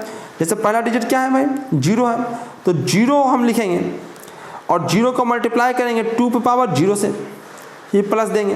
फिर 1 है तो 1 को मल्टीप्लाई करेंगे 2 पे पावर 1 से, ठीक है, ये देखो 0 से 1 बढ़ गया, ठीक है। 2 ही देखेंगे क्योंकि 2 पे ही में लिखा हुआ है ये, ठीक है। उसका फिर से 1 है तो 1 लिखेंगे और फिर 2 पावर 2 करेंगे, फिर से 1 है तो फिर से करेंगे 1 इंटू 2 पावर 2, फिर से 1 है जो 2 पावर 3 हो गया ना, एक और बढ़ेगा ना, 1 इंटू 2 पावर 4, ठीक है, इतना तक जाएगा। तो जोड़ लो आप, ये 416 आया, 2 दूनी 4, 4 दूनी 8, 8 दूनी 16, ये 8 आया, ठीक है, ये 4 आया और ये 2 आया, सबको जोड़ोगे तो कितना आएगा, 30 आएगा ये, ठीक है, 30 आएगा। तो इसको अगर हम डेसिमल में बदलेंगे तो क्या आएगा, ये आएगा। तो इसको हम उल्टा करके बदल के भी दे सकते थे, लेकिन उल्टा करके बदलोगे तो 50 को भी तोड़ना पड़ेगा, 30 को भी तोड़ना पड़ेगा, 20 को भी, 40 को भी, सबको तोड़ना पड़ेगा, ठीक है। तो उससे बढ़िया है कि यही आंसर आप टिक कर लीजिए, नीचे तरीके से कीजिए, ठीक है। और ऐसे ढेर सारे क्वेश्चन आए हैं, दोनों तरफ से बदलने के लिए दिया है, बाइनरी से डेसिमल में बदलने के लिए भी क्वेश्चन आ चुका है और डेसिमल से बाइनरी में बदलने के लिए भी क्वेश्चन आ चुका है क्या, इसी पेपर में है। ये तो बहुत ही सिंपल सा क्वेश्चन है। इलेक्ट्रॉन पे आवेश, चार्ज और इलेक्ट्रॉन कितना होता है भाई, तो ई इक्वल टू होता है -1.6 × 10⁻⁻19, कहाँ पे है, यहाँ पे डी ऑप्शन, -1.6 × 10⁻⁻19, 43 का answer D. Next 44, epsilon not का मैं तो वैल्यू कहता हूँ कि याद रखिए, ठीक है। एप्सिलॉन नॉट का वैल्यू कितना होता है, 8.85 × 10⁻−12 coulomb square by newton metre square, ठीक है। तो ये देखिए कहाँ पे लिखा हुआ है, ये माइनस है, -12 है, तो ये आपके ऑप्शन नंबर सी में लिखा हुआ है ना, तो सी ऑप्शन इसका सही आंसर होगा। नेक्स्ट चलते हैं हम लोग। ये तो ब्लंडर कर रखा है एक वीडियो वाले ने, और किताब ने भी तुम्हारा ये क्वेश्चन जो बनाया भी ब्लंडर कर रखा है। डीवाई को सेंटीमीटर के बराबर लिख रखा है। पगला का डीवाई सेंटीमीटर के बराबर होता तो पागल है जो डीवाई में नापता है, सेंटीमीटर में ना नाप लेता, सीमी लिख रखा है, पगला ये उर्ज पला गया है। अरे डीवाई जो होता है वो किसका यूनिट है, ये क्या है, डायपोल मूवमेंट का। डायपोल मूवमेंट कैसे निकालते हैं हम लोग, डायपोल मूवमेंट पी कैसे निकालता है, Q इंटू 2a करते हैं ना, लंबाई इसका जो यहाँ पे चार्ज होता है Q, यहाँ पे -Q, और इसके बीच की लंबाई 2a होता है, तो एक को चार्ज लेते हैं, दोनों के बीच की लंबाई लेते हैं, तो कूलम्ब मीटर लिखा रखा है ना। तो देखो इंग्लिश में टाइप किया कूलम्ब मीटर में, गलती से जो C है वो छोटा लिखा गया, बड़ा C होना चाहिए और M होना चाहिए, और इसमें तो ब्लंडर कर रखा है, सेंटीमीटर लिख दिया है इसने, ठीक है। CM लिखना चाहिए तो सेंटीमीटर लिख रखा है। कूलम्ब डॉट मीटर इस प्रकार से इसको लिखना चाहिए था, तो इसने सेंटीमीटर ही कर रखा है हिंदी अनुवाद में, तो बड़ा ब्लंडर कर रखा है। होता कितना है भाई, तो ये आप जानते ही होंगे, ठीक है। जो ये होता है 1 डीवाई जो होता है वो होता है 3.335 × 10⁻⁻30 कूलम्ब मीटर। कूलम्ब मीटर है, सेंटीमीटर ना पढ़ें, ठीक है। तो एक वीडियो बना सेंटीमीटर पढ़ रखा है, गजब कर, मतलब कहीं से भी आंसर उसको गूगल करके मिल गया तो बस कुछ भी बोल रहा है, ठीक है। इसको अगर कहो कि ऑप्शन कौन सा होगा तो भाई इसको क्या लिख सकते हो आप, 1/3 करोगे तो इसी करीब कुछ आएगा, ठीक है। 1/3 करोगे तो 0 पॉइंट कुछ आएगा, तो यहाँ से भी कुछ कम होगा, 10⁻⁻29 कूलम्ब मीटर, ठीक है, कूलम्ब मीटर। यानी कि ऑप्शन कौन सा होगा भाई, तो ऑप्शन आपका ये ए वाला ऑप्शन होगा, ठीक है, ए। इसमें भी ब्लंडर कर रखा है। अरे इसमें जो 3 को कैपेसिटर लगा हुआ सीरीज में नहीं लगा हुआ मेरे भाई, ये तार का पागल है जो लगा रखा है। ऐसे ही मजाक सुन रहा था उसको कि ऐसे लगाया, ऐसे लगा देगा तभी आंसर उतने आएगा, और बीच में ऐसे लगा दिया तभी इसने, तो पगला है जो इसको लगाया है क्वेश्चन वाला, पागल है, ज़्यादा कलम उसको खियाने की मन कर रहा था। अरे ये देखो शॉर्ट सर्किट किया हुआ है, कोई चार्ज भैया यहाँ से चलेगा तो इससे होकर इससे नहीं जाएगा क्या, इससे होकर क्यों जाएगा इस कैपेसिटर से, ये कैपेसिटर तो बेवजह लगा रखा है। तो इसका आंसर C/2 होगा। 2 एक कैपेसिटर है जो काम में आ रहा है, तीसरा कैपेसिटर तो ऐसे ही सोबाजी के रखा होगा, उसमें कुछ भी नहीं होगा, उसमें करंट तक नहीं चलेगा, उसमें चार्ज नहीं जाएगा, ठीक है। तो यहाँ पे 2 कैपेसिटर बस लगा हुआ है और दोनों किस में लगा हुआ है, सीरीज में लगा हुआ। तो आंसर क्या होगा, C/2। ठीक है, सीरीज वाला तुम लोग जानते ही होगे। इसमें C/3 बता रखा, तो बहुत सारे ऐसे मिस्टेक कर रखा, ब्लंडर। और ये तो बच्चा वाला क्वेश्चन है, मिली सेंटी डेसीमीटर पढ़ा रहा है आप लोगों को। 1 एम्पियर में कितना मिली एम्पियर होगा, तो मिली एम्पियर 10³ होगा। एम्पियर क्या करना है, अरे 1 मीटर में भी 10³ मिलीमीटर होता है, ये बच्चा जानता है। ठीक है, तो ए ऑप्शन इसका सही ऑप्शन है। लो देख लो, ऐसा क्वेश्चन पूछ रखा है। अरे इसमें भी ब्लंडर कर रखा है, बताया तो आंसर सही है, तो ब्लंडर पर ब्लंडर कर रखा है भाई। करंट डेंसिटी है भैया, करंट डेंसिटी, इसको पर रखा है 1/IA। अरे 1 नहीं है ये करंट है ना, करंट का डेंसिटी निकाल रहा है ना, तो I/A है ना, वो I लिखा हुआ है, 1 नहीं लिखा हुआ है। मतलब अरे 1 से क्यों कोई मल्टीप्लाई करेगा, पागल है क्या। तो पढ़ने वाला वीडियो बना रहा है, भांग खा के बना रहा है। ठीक है, तो I से देख के हमको ताज्जुब हुआ, तो मुझे लगा कि नहीं भाई अब वीडियो बनाना पड़ेगा खुद का, समय नहीं मिल रहा था। ये तो इसमें समझ में आ गया ना, कौन सा ऑप्शन होगा, ये होगा 48 का A। Current density equal to होता है I/A। ठीक है, ये तो जानते ही होंगे। रेसिस्टेंस वाला R इक्वल टू क्या होता है, ρL/A। अब किसी को लगता है कि सर भुला जाते हैं, L ऊपर हो, उसने वीडियो में भी गड़बड़ कर रखा है, A को ऊपर बोल रखा है। नहीं, L ज़्यादा ऊपर होगा, क्योंकि रेसिस्टेंस जो होता है जितना ज़्यादा लेंथ बड़ा होगा रेसिस्टेंस बढ़ेगा ना, लंबा जितना बाहर रखोगे उतना रेसिस्टेंस बढ़ जाएगा। और क्रॉस सेक्शन जितना बड़ा करोगे, क्रॉस सेक्शन अरे रास्ता बढ़ा दिया इलेक्ट्रॉन को जाने में, तो आसानी होगा ना इलेक्ट्रॉन को जाने में, तो रेसिस्टेंस क्या हो गया, कम हो गया, तो A क्या होगा, नीचे होगा। ठीक है, तो ध्यान रखिएगा, जो ये क्रॉस सेक्शन एरिया होगा वो क्या होगा, नीचे होगा। नेक्स्ट चलते हैं, इसमें कह रखा है कि सब मिला के जोड़ देते हैं। अरे इसमें किरचॉफ लॉ या किरचॉफ पॉइंट लॉ, जो अभी भी पढ़ा तुमने, जंक्शन लॉ जिसको कहते हो, कि भाई जितना भाई कंजर्वेशन ऑफ चार्ज है, जितना चार्ज आ रहा है पर सेकंड उतना ही चार्ज जाएगा ना। तो सभी से तो आ ही रहा है, देखो इधर से भी आ रहा है, इधर से भी आ रहा है, इधर से सबके मिलकर इधर से जाएगा। तो 10 है, 20 है और 10 है, सब मिलकर कितना आएगा, 40 एम्पियर। 40 एम्पियर करंट यहाँ से निकलेगा। तो सिंपल सा क्वेश्चन, इसमें भी पता नहीं क्या, मतलब फिजिक्स का टीचर ही नहीं था और वीडियो बना रखा है कि वीडियो चल जाए, खूब चल रखा है, करोड़ लाखों में देख रखा है लोग उसका। ठीक है, नेक्स्ट है आपका विभव मापी। पोटेंशियोमीटर जो होता है वो क्या नापता है, तो भैया एक 2 काम में आता है। एक तो सेल का ईएमएफ नापता है, और एक और चीज नापता है, वो याद रखिएगा, सेल का इंटरनल रेजिस्टेंस भी नापता है वो। ठीक है, आपके बुक में दोनों को बहुत डिटेल में दे रखा है कि सेल का रेजिस्टेंस भी नापता है, इंटरनल रेजिस्टेंस भी नापता है, और सेल का ईएमएफ भी नापता है पोटेंशियोमीटर। ठीक है, तो यहाँ तो यही ऑप्शन होगा, लेकिन हो सकता है कि अगला क्वेश्चन आए तो उसमें आपको इंटरनल रेजिस्टेंस दे रखा हो इसके ऑप्शन की जगह पे। ठीक है, तो इसमें ऑप्शन नंबर क्या होगा, सी होगा। नेक्स्ट, इसमें भी थोड़ा सा मिस्टेक कि ऐसे नहीं लिखाता है, ये किलोवाट आवर में किलो छोटा लिखाता है, के छोटा लिखाता है, स्मॉल लिखाता है। ठीक है, W कैपिटल लिखाता हो, H स्मॉल लिखाता है, किलोवाट आवर इस प्रकार से लिखा जाता है, पर लिख रखा है, क्या करोगे, किताब है, वो तो क्वेश्चन है, वो तो कुछ भी कर सकता है। तो 1 किलोवाट आवर, जिसको याद है तो याद ही रहता है, ये 10th भी पढ़ना था, जिसको नहीं याद है वो देख लो। पहले किलो को क्या करो भाई, आप बाटे बदलो, और बाट जब दिख जाए तो बाट को आप क्या करो भाई, मेरा पेन ही नहीं चल रहा है, बाट को करो आप जूल पर सेकेंड में लिख लो, और आवर को आप लिख लो 3600 सेकेंड। सेकेंड से सेकेंड कट गया तो लिखा 36 पे 3 को जीरो यहाँ से और 2 को जीरो यहाँ से, जूल। अगर आपको पावर में लिखना है तो 1 2 3 4 5 6, 3.6 इंटू 10⁻6 जूल, 10⁻6 जूल। तो कौन सा ऑप्शन, 3.6 इंटू 10⁻6 जूल कौन सा ऑप्शन है, सी ऑप्शन है। ठीक है, तो ये वाला ऑप्शन हो जाएगा। नेक्स्ट में क्या है भाई, तो नेक्स्ट में आपका है कि उत्तल लेंस की फोकस दूरी 1 मीटर, उसकी शक्ति क्या होगी, पावर आपको बताना है। तो P इक्वल टू क्या होता है, 1/f, यही होता है ना, F उसमें मीटर में ही होता है, तो 1/1 मीटर रख दोगे तो डायोप्टर में कितना आंसर जाएगा, 1 डायोप्टर। कौन सा आंसर, C, 62 को C। नेक्स्ट चलते हैं, ये इसी में बच्चों का कंफ्यूजन हो रहा है। एक तो मैंने लिखवा रखा है, अगर नहीं भी लिखवा रखा है, नहीं भी आपको याद नहीं रहता है, अगर आप लोगों को लिखवा तो रखा ही होगा, कॉपी में तो अपने पढ़ ही रखा होगा बुक वगैरह में, लेकिन याद नहीं रखता है कि वह संयुक्त सूक्ष्मदर्शी है, कंपाउंड माइक्रोस्कोप है, किसमें कौन सा बड़ा होगा, आई लेंस वाला बड़ा होगा या ऑब्जेक्टिव लेंस वाला बड़ा होगा, किसका फोकल लेंथ बड़ा होगा। तो देखो सूक्ष्मदर्शी होता है, सूक्ष्मदर्शी तुमने देखा होगा कंपाउंड माइक्रोस्कोप लैब में, तो देखते हो कि तुम्हारा आँख के पास रहता है वो थोड़ा सा बड़ा रहता है। ठीक है, आँख के पास होता है, और जो जिस ऑब्जेक्ट को देख रहे हो उसमें थोड़ा सा छोटा रहता है।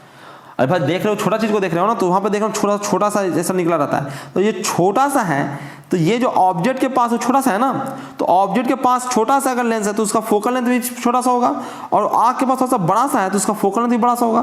तो इस प्रकार से आप याद रख सकते हो, इसको रख सकते हैं ना जी, क्या आप देखे हुए हो उसको। अब ये देखो ये क्वेश्चन है, कह रहा है किसी को भुला गया सर, अरे कैसे भुला जाओगे भाई, एक में से एक कभी घट सकता है, एक क्या होता है एंगल होता है, एक में से एक घटा सकते हो, कभी कभी नहीं घटा सकते हो। एक डिग्री में है ये रेडियन में, एक में से कैसे घट सकता है, कभी नहीं घटेगा कभी वो, ठीक है, वो कभी नहीं घटेगा। तो ये नहीं हो सकता है, ये जहां भी है ये ना घट सकता है ना घटाया जा सकता है, कुछ भी नहीं हो सकता है एक के साथ। अब ये दोनों में है, अरे एक में से अगर म्यू घटा दोगे ना, तो म्यू तुम जानते हो रिफ्रैक्टिव इंडेक्स है, एक ये जो म्यू का वैल्यू होता है ना, एक से बड़ा होता है, एक से बड़ा होता है, तो एक में से कैसे घट सकता है, ये निगेटिव आ जाएगा ना आंसर, ठीक है। तो एक ही ऑप्शन तो बचा, सी ऑप्शन। तो ये तो याद ही होगा, याद भी नहीं है तब भी हम सी ऑप्शन मारेंगे, अरे बनाएंगे नहीं वहां पे, सी ऑप्शन मारेंगे।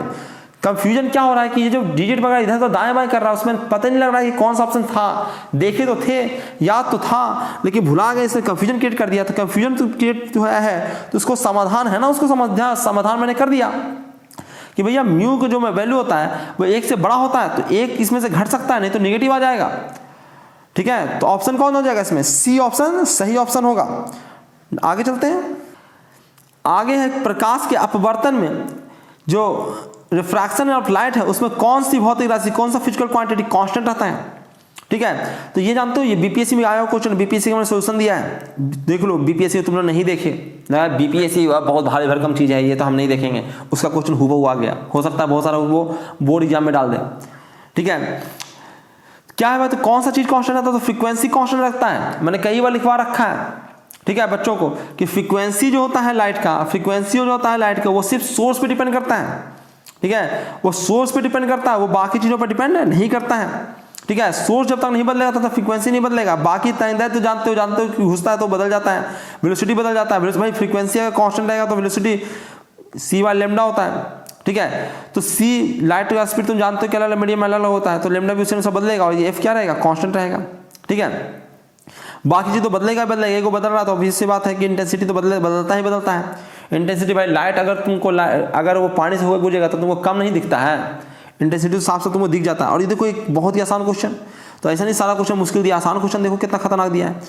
पानी में प्रकाश का वेग और हवा में, हर कोई जानता है हवा में तेज चलेगा, ठीक है, हवा में तेज चलेगा, वी जो बड़ा होगा वो किससे बड़ा होगा, वी डब्ल्यू से। पानी में थोड़ा लाइट जो होता है वो धीमा चलता है, ठीक है, तो एयर वाला ज्यादा होगा, ठीक है, एयर वाला ज्यादा होगा, बी ऑप्शन सही होगा। नेक्स्ट में चलते हैं, देखो फिर से आगे, ये मैंने बताया था आपको कि जल का क्रांतिक कोण क्रिटिकल एंगल ऑफ वाटर कितना होता है, क्रिटिकल एंगल ऑफ वाटर 48.75, ठीक है, ये होता है क्रिटिकल एंगल ऑफ वाटर।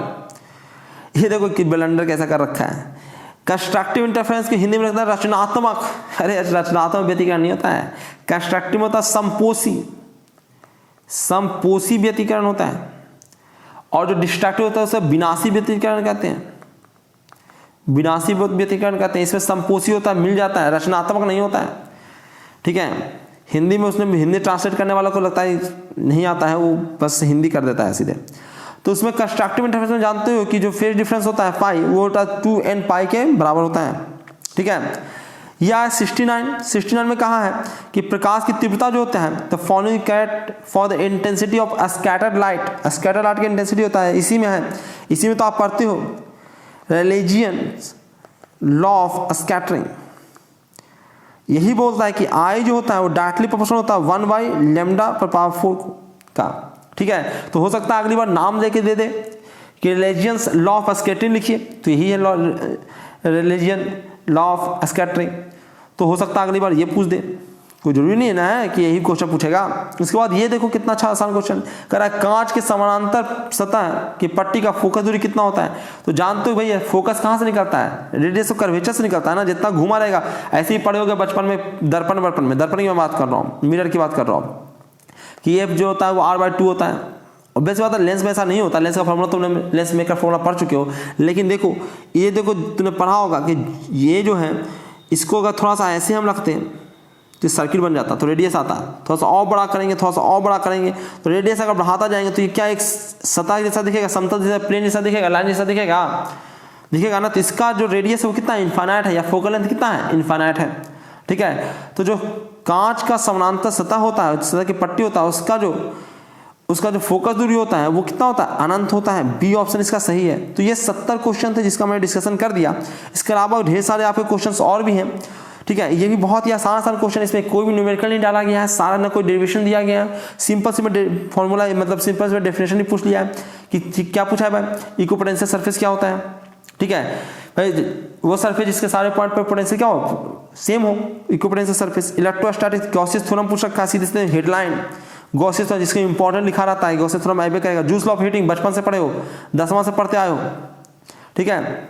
ये देखो औसत IRMS पूछ ही रखा था ऊपर, आई एवरेज भी पूछ ही दिया, वो प्रतिवर्ती धारा का औसत मान बताना है, ठीक है। प्रकाश विद्युत प्रभाव पूरा एक चैप्टर है, तो ये कह रहा है what do you mean by, यानी कि एक्सप्लेन करना है अच्छे से कम 4 लाइन लिखो, 1 लाइन में मत निपटा देना। फिर कहा बीटा किरणों का गुण बताइए, जो बीटा रे उसका आपको प्रॉपर्टीज बताना है, बता दोगे बीटा रे, तो अभी मैंने बताया भी था आप लोगों को ऑब्जेक्टिव में। फिर बताया कि पी टाइप के सेमीकंडक्टर होते हैं, उसको समझाना है कि उसमें क्या क्या डोपिंग करते हैं हम लोग, ठीक है, किस प्रकार के एलिमेंट डोपिंग करते हैं, उसमें जो नंबर ऑफ होल्स ज़्यादा होता है कि नंबर ऑफ इलेक्ट्रॉन ज़्यादा होता है, इस प्रकार बताना है। उसके बाद बताना है आपको कंडक्शन बैंड क्या होता है, ठीक है, कंडक्शन बैंड क्या होता है। उसके बाद आपको पोलराइजेशन बताना है, तो पोलराइजेशन अगर आप जानते हो कि भाई डेफिनेशन ही है सीधे सीधे किताब का। उसके बाद एप्टीट्यूड मॉडलिंग, तो ये तो मैंने कम्युनिकेशन सिस्टम पूरा पढ़ाई रखा है, तो उसको तो आप देख ही सकते हो।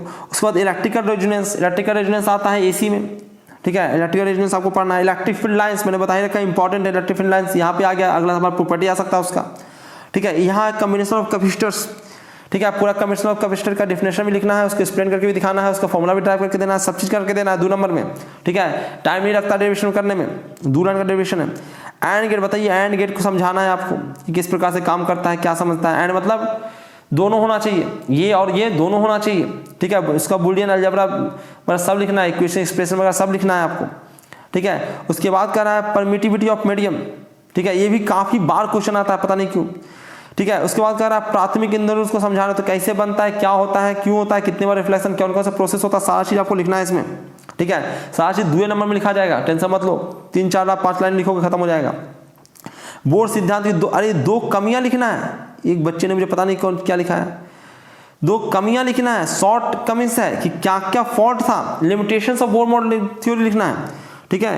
उन्होंने बोर्ड थ्योरी का जंक्शंस लिख रखा था बच्चे ने, ध्यान रखिए इसमें कमियां लिखना है, क्या क्या खामियां हैं बोर्ड थ्योरी में, ठीक है, क्या क्या एक्सप्लेन नहीं कर पाता है बोर्ड थ्योरी, ये लिखना है इसमें।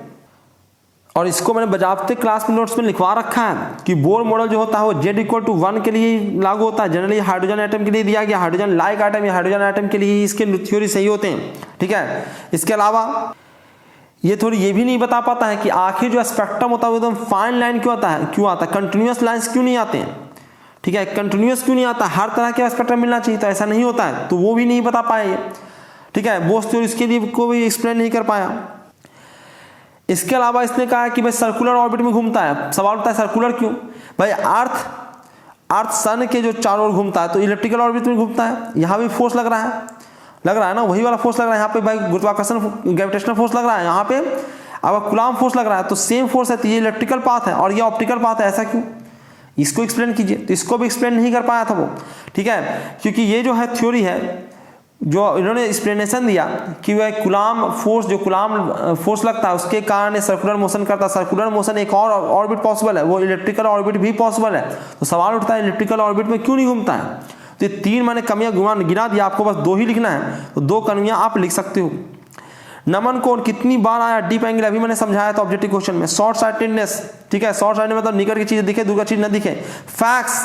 फैक्स क्या है भाई, फैक्स यही कम्युनिकेशन सिस्टम वाला है। फैक्स जो करते हो यहाँ से आप स्कैन कर देते हो, दूसरी जगह इलेक्ट्रॉनिक्स के माध्यम से दूसरी जगह चीजें पहुंच जाता है, ठीक है, तो फैक्स भी लिखाया हुआ है, ठीक है। यहाँ पे डेरिवेशन वगैरह कुछ करना है कि find out the expression for the capacitance of the parallel plate capacitor, बच्चा वाला चीज है, ठीक है। 5 नंबर का है, 1 पेज लिखना है, 1 पेज लिखे वो नहीं करेगा, तो थोड़ा सा आप डेफिनेशन लिख सकते हो, थोड़ा सा व्यंजक प्राप्त करने में लंबा डायग्राम बना के पेज भर सकते हो, ठीक है। उसके बाद ये वाला जो है जो बड़ा सा जाएगा, ये बार बार आता था पहले, मूविंग कॉइल गैल्वेनोमीटर के बारे में, कंस्ट्रक्शन वर्किंग प्रिंसिपल सब एक्सप्लेन करना है, ठीक है। और ये तो बचपन वाला है, ठीक है, कौन कौन से आई के डिफेक्ट्स होते हैं, उसके रेमेडीज कैसे हम दूर करेंगे, पूरा एक्सप्लेन करना है, ठीक है। उसके बाद वर्ण विक्षेपण क्या होता है, उसकी शर्तें क्या हैं, ठीक है, कि डिस्पर्सन कैसे करते हैं विदाउट डेविएशन, डेविएशन नहीं होना पर डिस्पर्सन होना चाहिए, फैलना चाहिए, ठीक है, पर डेविएशन उसका नहीं होना चाहिए। तो इसके क्या क्या कंडीशन हो सकते हैं उसको लिखना है। उसके अलावा ये लिखना है, बस चैप्टर का नाम है ये सब, डायमैग्नेटिक मटेरियल, पैरामैग्नेटिक मटेरियल और फेरोमैग्नेटिक मटेरियल कौन कौन है, क्या डिफरेंस है, सारा चीज मैंने ढेर सारा डिफरेंस 10-11 को डिफरेंस लिखवा रखा है क्लास में, ठीक है। उसके बाद OR gate, AND gate, NOT gate, इन सब को समझाना है आपको। इसका मैंने पूरा डायग्राम वगैरह सब बना रखा है, यहाँ तक इलेक्ट्रिकल सर्किट भी बनाकर समझाया है, किस प्रकार से इलेक्ट्रिक सर्किट में काम करेगा, प्रैक्टिकल एग्जांपल देके समझाया आप लोगों को, ठीक है। तो ये सारे चीजें मैंने बता रखा है। तो चूंकि क्लास नोट्स में तो यहाँ पे फिर से बड़ा करना वीडियो को मतलब है नहीं, 1 घंटे का वीडियो हो गया, ठीक है। तो यहीं तक इस वीडियो को रखते हैं। तो आपसे भाई आग्रह है कि आप चैनल को सब्सक्राइब कर लीजिए, बेल आइकन क्लिक कर दीजिए, वीडियो को लाइक कर दीजिएगा और दोस्तों से इसको शेयर कर दीजिएगा। देखिए देख रहे हैं कई सारे मिस्टेक्स हैं और कई सारे आप देखेंगे कि ऑफलाइन कोचिंग हो या ऑनलाइन कोचिंग हो, वीडियो आप देख लो हर जगह मिस्टेक्स हैं, बहुत सारे मिस्टेक्स मैं देख देख के उब गया। मैंने कोशिश किया कि इसका और दे देते हैं आंसर, अब बच्चे मांग रहे हैं तो लगा कि यार सबका सोल्यूशन हम बनाए जो कहीं से दे देते हैं बच्चों को निकाल के, जहां से देख रहे हो वहां भी मिस्टेक्स चेक तो करते हैं ना एक बार, जहां से देख रहे हो वहां मिस्टेक लगा कि नहीं, अब अपना खुद ही बनाना पड़ेगा। तो खुद ही बनाना पड़ा, टाइम लगा, 1 घंटा का ये वीडियो बन गया, थोड़ा सा अपलोड करने में टाइम लगेगा तो थोड़ा सा मेहनत हो गया ज़्यादा, ठीक है। तो चलिए इस वीडियो में इतना ही रखते हैं, बहुत बहुत धन्यवाद आप लोगों का। बस आपसे आग्रह है कि ये थोड़ा सा दूसरों की मदद कर दीजिए, यहाँ इससे बहुत सारे क्वेश्चन आने वाले हैं। मैं तो कह रहा हूँ कि 50% क्वेश्चन आपका यहाँ से आएगा, 50% ऑब्जेक्टिव में तो भैया ऑब्जेक्टिव 70 क्वेश्चन दे रखा है, बहुत क्वेश्चन एकदम डायरेक्टली यहाँ से आ जाए और कुछ क्वेश्चन उससे इंस्पायर्ड आए, उससे थोड़ा बहुत डुला के क्वेश्चन आ जाए, ठीक है। बहुत क्वेश्चन, मैं तो 50% क्योंकि कोरोना है 50% क्वेश्चन यहीं से आएगा, एकदम याद रखिए। तो एकदम रट के जाओ, ऑब्जेक्टिव में काफ़ी ज़्यादा दिक्कत आया, सब्जेक्टिव तो ठीक है आसान है, पर ऑब्जेक्टिव में काफ़ी ज़्यादा गड़बड़ हो सकता है, ठीक है। 70 को है तो ऑब्वियस सी बात है, थोड़ा बहुत तो आप लोग मैनेज कर लोगे इधर उधर करके, ठीक है, क्योंकि कुछ आसान क्वेश्चन भी हैं, कुछ मुश्किल है तो, लेकिन ठीक है, लेकिन कुछ मुश्किल भी क्वेश्चन हैं, ऐसा नहीं है कि सारा आसान है। कुछ एक क्वेश्चन है जैसे सिल्वर का उसने बर्फ सा पूछ दिया, कभी अभी गोल्ड का पूछ देगा तो कितने का डटोगे। तो कुछ खैर उसमें टेंशन लेने की जरूरत ही नहीं है, आपके पास ऑप्शन है 50% में से भाई कोई भी आप 70 में से 35 क्वेश्चन तो करना था, 35 को तो आसान है ही है, तो ढेर सारे नंबर आप ला सकते हो अगर लाना चाहो तो। बस थोड़ा सा उपकार करो, परोपकार करो कि इसको शेयर करो वीडियो को, दूसरा का मदद तुम करोगे तो इस पर तुम्हारी मदद करेगा, अच्छे नंबर आएंगे। वरना लगेगा कि हम पास हो जाए दूसरे को छोड़ दें, तो ऐसा करोगे तो ऊपर वाला सब कुछ देखते रहता है। तो जरा शेयर कर लो, वीडियो को लाइक भी कर देना, चैनल को सब्सक्राइब कर लेना, ठीक है। तो थैंक यू वेरी मच, यही आपका गुरुदक्षिणा है, थैंक यू वेरी मच।